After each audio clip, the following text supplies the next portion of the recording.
Hello guys, good morning.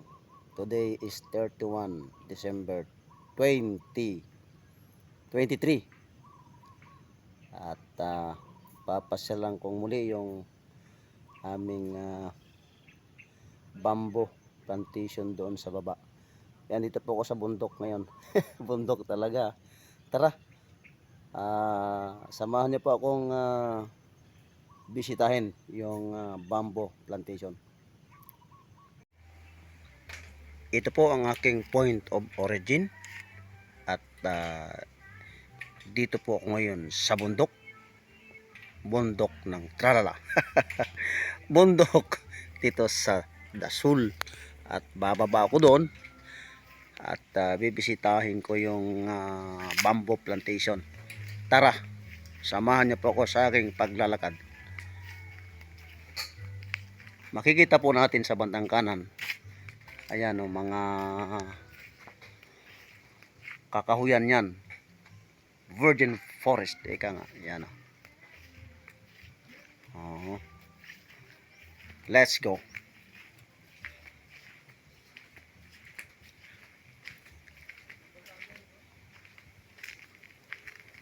Medyo mataas na po ang sikat ng araw at okay lang po yan at masarap naman pong langhapin ang simoy ng hangin dito sa probinsya sa Dasul, Pangasinan.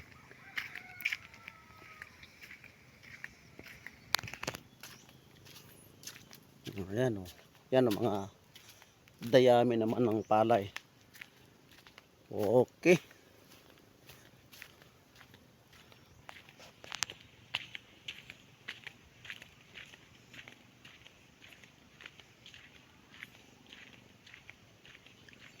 ang maririnig natin dito, mga huni ng ibon, pagaspas ng pakpak ng ibon.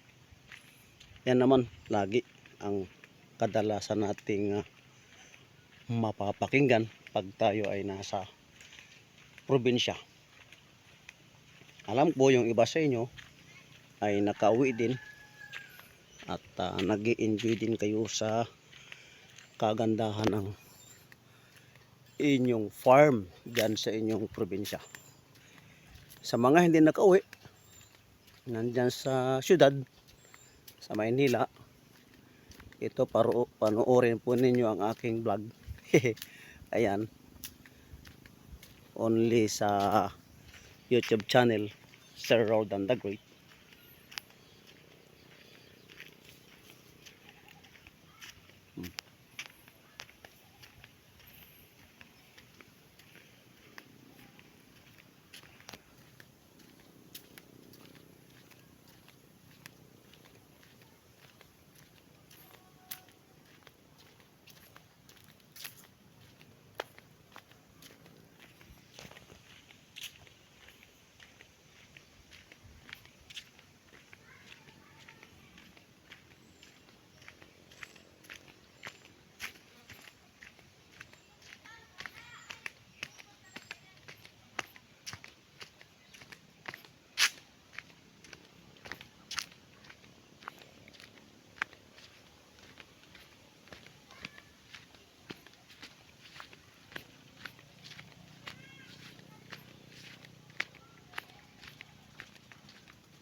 Dito na po ako sa low ground.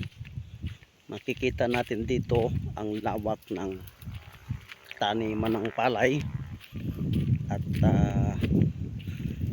mga baka ang makikita natin dito sa di kalayuan.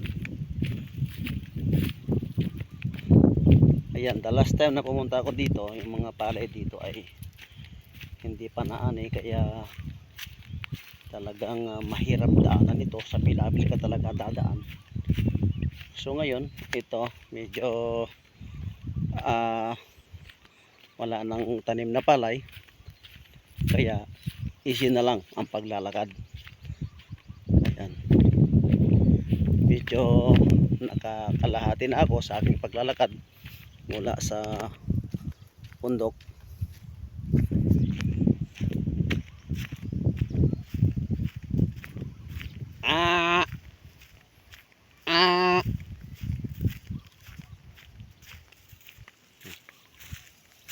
Langoyan ng kalabaw.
May kalabaw po akong nakikita.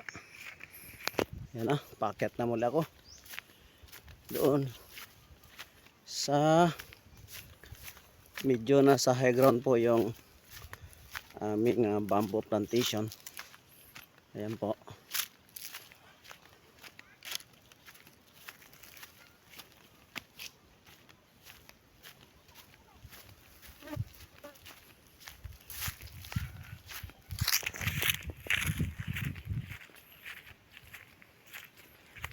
Ayan, malapit na po tayo.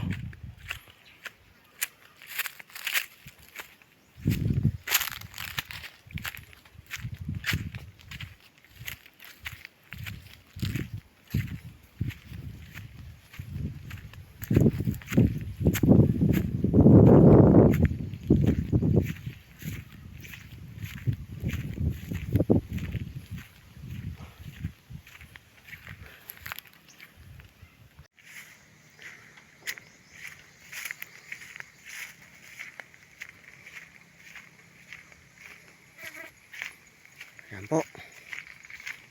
Malapit na. Malapit na natin marating. ang bamboo plantation.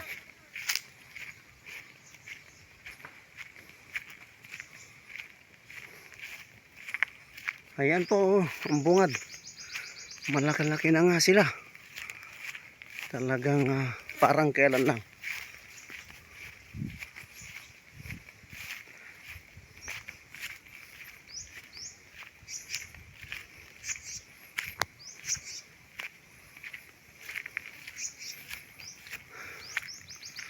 Okay.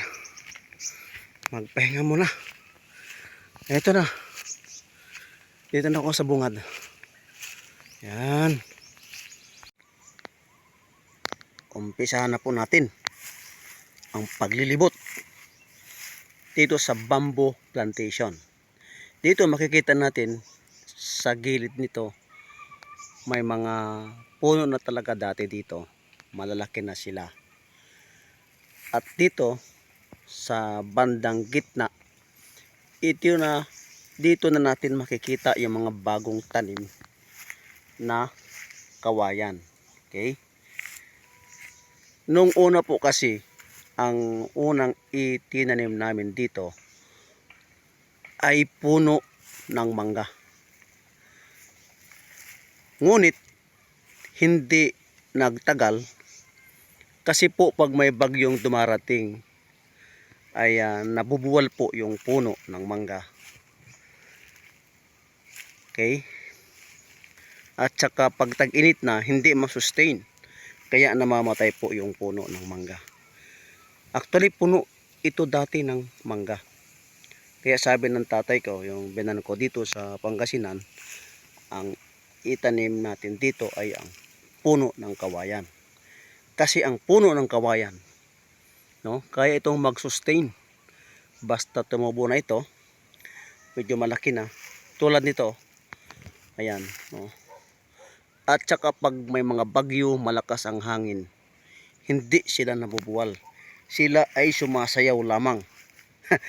Sumasayaw, sumusunod sila sa ihip ng hangin at hindi sila nabubuwal. Kaya maganda po ito.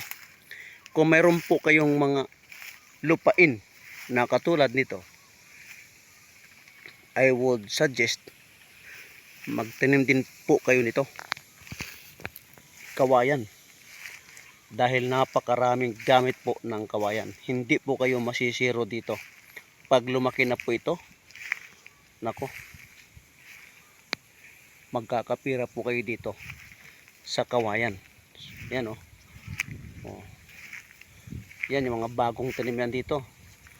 Parang kailan lang nung mag-visit ako dito, maliliit pa po ito. Pero ngayon, malalaki na sila, no? Sa mga gilid-gilid.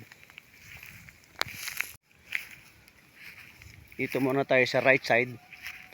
Mamaya pabalik sa another right side tayo pag pabalik na tayo. Yan, yung mga puno na yan sa gilid, malalaki na sila. Okay? So mga katabi rin ito ng mga maliliit na puno tulad ng Madre Cacao, wherein ang Madre Cacao ay maganda rin ito na ulingin. Ayan oh.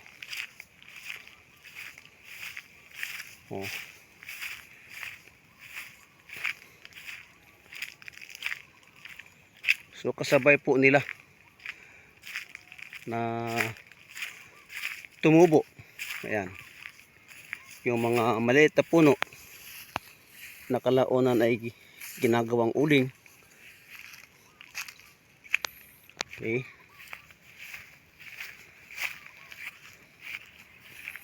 Ayan. So yung mga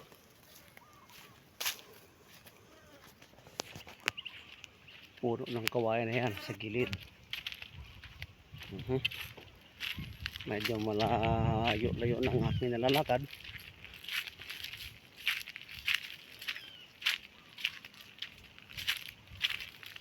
Yan po. Ito yung mga bagong kuha yan. Ibinta na po yan. Okay. So yung mga lupa natin na tingin natin ay hindi productive, pwedeng gawin natin bamboo plantation. So hanggang dito na lamang po tayo, at babalik na po tayo. Papakita ko naman sa inyo yung kabilang side. Ito. So ayan po, pabalik na tayo. Ito yung kabilang gilid, pinapakita ko naman sa inyo. Ayan o.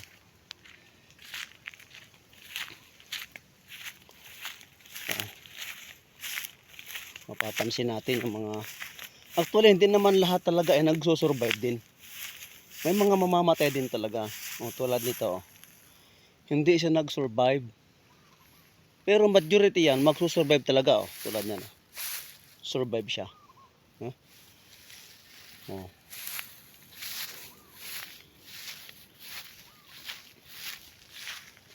Yan o. So double purpose po ito. Itong mga tumubo dito, yung mga maliliit na puno ay nagagawa ding uling yan. Yan. So kung gusto mong magtipid, mag-uling ka. Ayan o. Ang mahal pa naman ang gasolo ngayon, di ba? Yung kawayan, pag nagbenta ka ng kawayan, di ba, yung mga sanga-sanga nun, pwede mong ngayon ipanggatong din. Kaya double purpose talaga.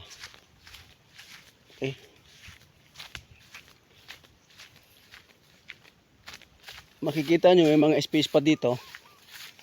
Tataniman pa po namin yan ng kawayan. Yan nyo. Alam nyo naman, ang kawayan, ang daming gamit yan. Kung gusto mong tumayo ng bahay kubo, fresh na fresh air, yan. Kawayan kami.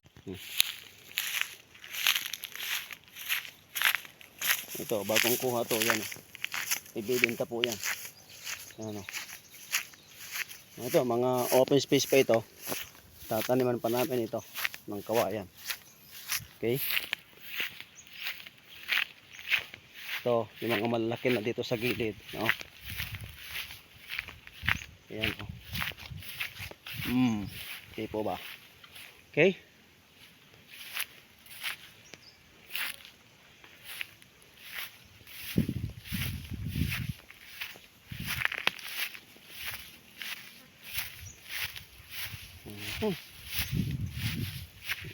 Hindi ko na po papasukin yung loob-loob, pero andyan nakita natin yung mga kawayan, yung mga maliliit pang kawayan. Ayun.